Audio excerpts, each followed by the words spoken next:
very good morning to each and everyone watching Mama Rugagasawa Television. Thank you for being with us. Again, to be with me, Kamikaze Gislen. Now let's kick off the news headlines.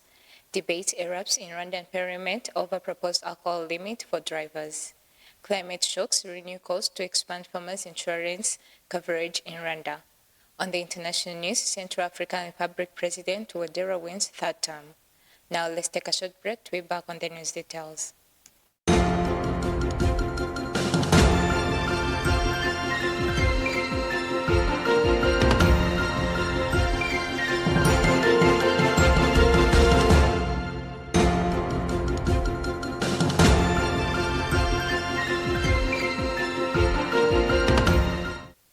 Welcome back. Let's start our news in Rwanda. During parliamentary debates on Monday, January 5th, 2026, lawmakers in Rwanda Parliament have raised concerns over a proposed legal provision setting limits on alcohol consumption for drivers.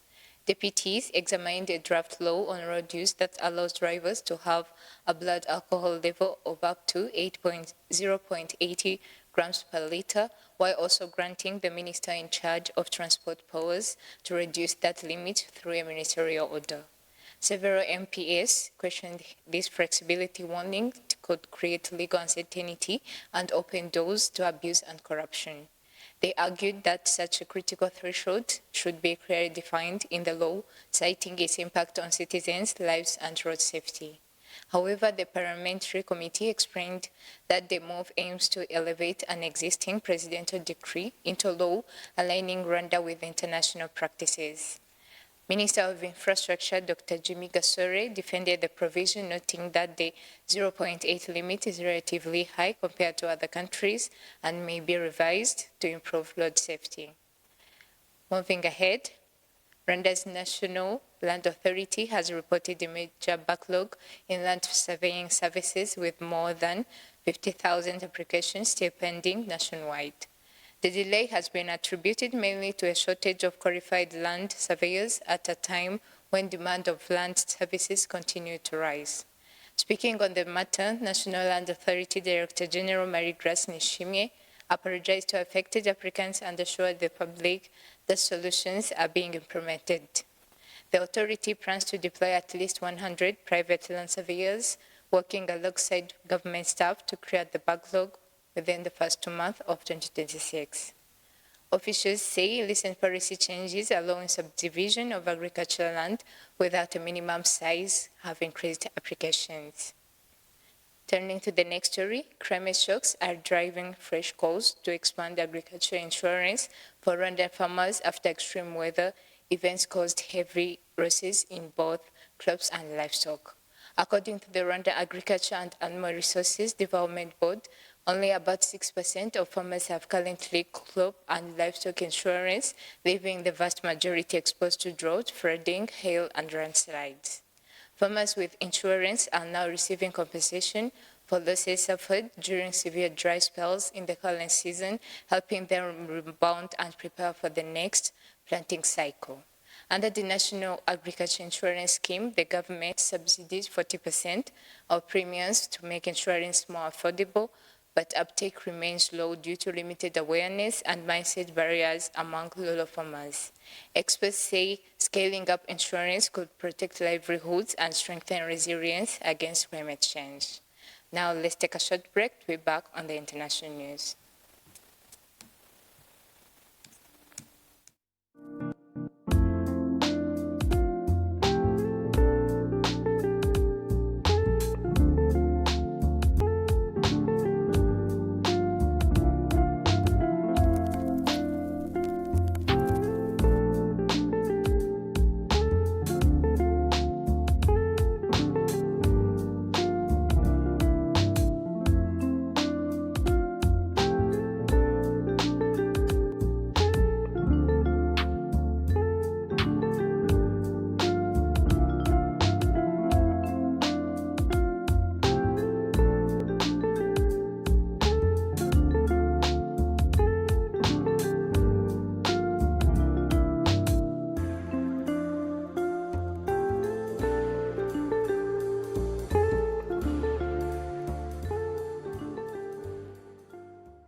Welcome back. On the international news, Central African Republic President Faustin Touadéra has won the third term in last month's presidential election, according to the National Electoral Authority. Sandra Tumukundi has more to this story.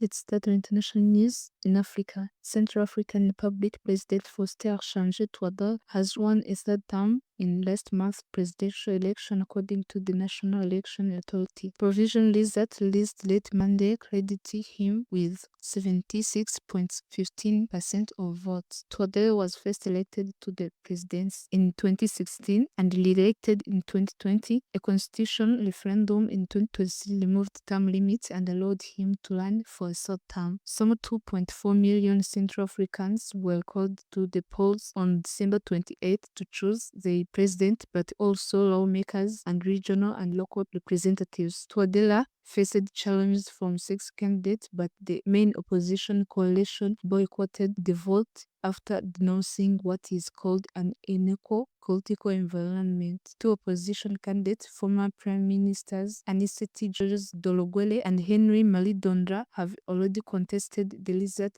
citing alleged fraud. International observers have described the voting day as most peaceful. The United Nations Stabilization Mission in the Central African Republic still raised ongoing security issues, acknowledging an attack in the eastern town of Bambuti near the border with South Sudan. The Constitution Court has until January 20 to declare definitive results. Turning to our next story, Washington's military intervention in Venezuela has alarmed fear about Trump's designs on the autonomous Danish territory, which has untapped rare earth deposit. Denmark's Prime Minister warned on Monday that anyone moved by the United States to take Greenland by force would destroy 80 years of transatlantic security links after President Donald Trump repeated his desire to annex the mineral-rich Arctic territory. Washington's military intervention in Venezuela has ignited fears about Trump's designs on the autonomous Danish territory, which has untapped rare earth deposits and could be vital prayer as Polo ice melt, opening in new shipping letters. In response, Greenland's Prime Minister Jens Frederik Nielsen told Trump to back off, while several European countries and the European Union lashed back. Denmark officials urged Washington to stop threatening a NATO ally. Now, concluding our international news, China's top diplomat accused the US of acting like a world judge by seizing Venezuela's leader Nicolas Maduro to put him in trial in New York, with Beijing later confronting Washington at the United Nations over the move's legality. China follows a policy of non-intervention and routinely criticizes military activity conducted without the UN Security Council's approval. The US military's removal of the leader of one of China's all-weather strategic partners from his in the dead of night will be a litmus test of Beijing's assertion that it can play a role in solving global hotspot issues without throwing Washington down the military route.